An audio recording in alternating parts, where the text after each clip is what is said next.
Mama, where is Papa?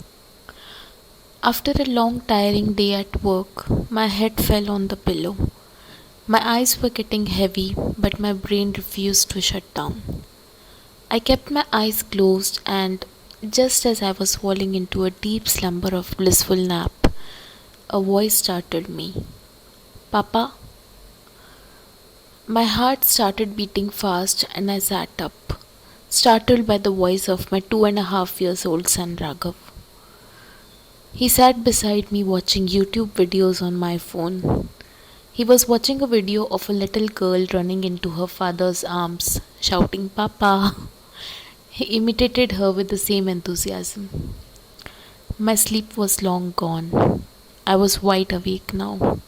My already reluctant to sleep brain now went into thinking mode. He is too young to know anything now. But I dread the day he will be grown up enough to ask, Mama, where is Papa? And I won't be able to just brush it off. He would need an answer then. I'm scared of the day, very scared. Just like any other 25-year-old girl, I got married with my eyes full of dreams of a happy married life. I had a settled life before.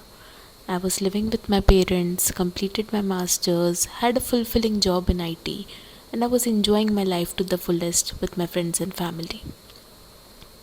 Suddenly, out of nowhere, this marriage proposal came like a storm and uprooted everything. I uprooted my parents and moved them to a new city. Uprooted my job and found a new one in a new city. A city I had never been to before. And I did it all by my own will. I was so in love. In retrospect, I was literally blind in love.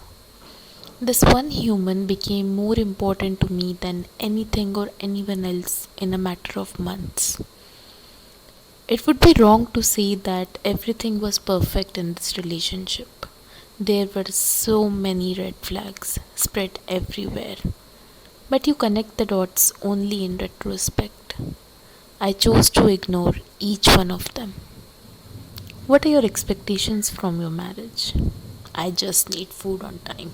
What? Come on, I'm joking. Give me a kiss. He wasn't joking. You speak too much for a girl. Once you come to my house, I'll have to stuff your mouth with something. What? Oh, it's a joke. You need to work on your humor. There was no humor. My mom is the coolest mom you'll ever meet. You should feel lucky to have her and me.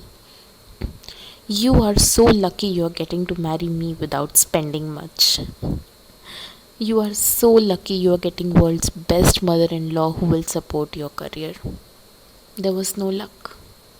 And so many such things that I just chose to ignore simply because I was madly in love. He was everything I ever wanted in a man. Or so he made me feel. I was too naive to know what I really wanted. I just kept believing what I was made to believe. I thought my love would be strong enough to overcome all challenges. Little did I know that a relationship takes two. Two whole people who commit to be with each other no matter what. No one person can fulfill an incomplete relationship, even if they multifold their love to compensate for the partial absence of the other one. Hope is a terrible thing. It doesn't allow you to let go, even when you know it's the only going to descend you into a black hole of lifelong misery. I wish I lost hope sooner. I wish the truck of all the deception, lies and cheating blew up in my face sooner than it did. But when it did, I could never go back to being the same person. I could trust no more. I could love no more. It was over.